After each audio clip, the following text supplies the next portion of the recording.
কারখানার গেটটা এখনো বন্ধ।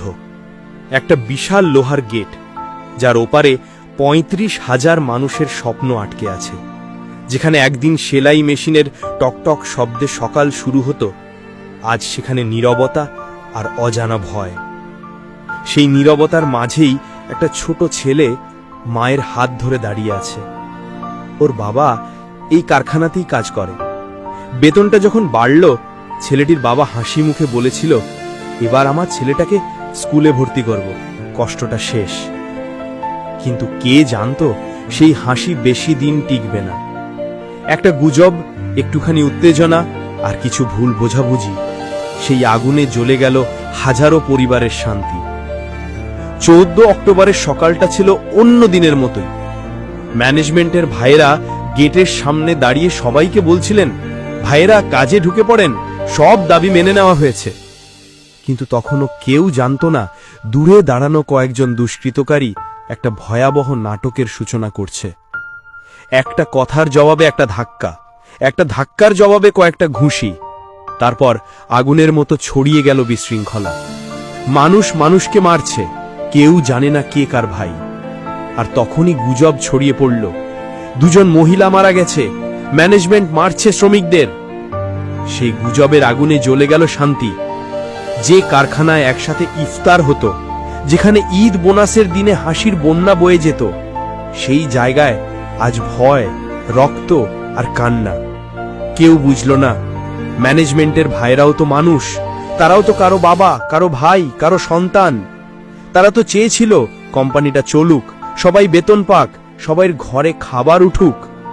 তবু কেন এমন হলো? কেন একটু ধৈর্য, একটু বোঝাপড়া, একটু বিশ্বাস হারিয়ে গেল? আজ ৩৫,০০০ শ্রমিকের পরিবার অন্ধকারে। কারো ঘরে 2 দিন পরে চুলা জ্বলবে না, কারো বাচ্চা বলে উঠবে, মা ভাত কই? কেউ দোয়া করে, কেউ কাঁদে, কেউ গেটের দিকে তাকিয়ে থাকে, যেন আজই দরজাটা খুলে যাবে। একজন বৃদ্ধ শ্রমিক নীরবে বসে কোরআন পড়ছিলেন। তার চোখে জল, ঠোঁটে দোয়া, আল্লাহ, আমরা সবাই পেটের দায়ে কাজ করতাম, আমাদের ভুলগুলো ক্ষমা করে দাও। যে কারখানায় আমরা জীবনের আলো দেখতাম, আপনি নিজ হাতে সেই দরজাটা আবার খুলে দিন। তার পাশে বসে তরুণ এক ম্যানেজার, যিনি গতকাল পর্যন্ত আহত অবস্থায় ছিলেন, ধীরে বললেন, ভাই, আমি ওদের দোষ দিচ্ছি না, ওরাও আমাদের ভাই, গুজবে ভুল করেছে, কিন্তু ওরা খারাপ না। তার চোখে অশ্রু, কণ্ঠ কাঁপে, আমরা সবাই মানুষ, সবাই একই টেবিলের রুটি খাই।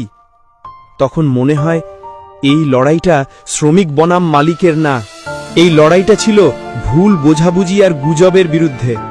এখন সবাই একটাই প্রার্থনা করে, হে আল্লাহ, আমাদের ভুল বোঝাবুঝি মাফ করে দাও, আমাদের এই কারখানাটা আবার খুলে দাও, এই ৩৫,০০০ পরিবারকে আবার হাসতে দাও। কারণ তারা জানে, যখন মেশিনের শব্দ আবার গর্জে উঠবে, তখন হাজারো মা হাসবে, অনেকের মুখে আবার শান্তির ছায়া পড়বে, আর এই শহরের আকাশে আবার ভেসে উঠবে সেলাই মেশিনের টক টক শব্দ, যা হবে মানবতার সুর। হে আল্লাহ, আমাদের মনগুলো এক করে দাও, শ্রমিক মালিক একসাথে যেন ভালোবাসার বোঝাপড়ায় কাজ করতে পারে। এই ফ্যাক্টরির দরজাটা আবার খুলে দাও, যেন ৩৫,০০০ ঘরে আলো ফিরে আসে। আমাদেরকে গুজব থেকে বাঁচাও, বিভেদ থেকে রক্ষা করো। আর আমাদের মাঝে বিভেদ সৃষ্টিকারী হিংস্র হায়নার দলকে বলছি, এখনো সময় আছে, তোরা তোদের নর্দমায় ফিরে যা, যেখানে তুই নামহীন বেজন্মা হিসেবে জন্মেছিলি। তোরা ওখানেই থাক, ওখানেই তোদের মৃত্যু হোক, তবেই আমরা শান্তিতে বাঁচতে পারবো।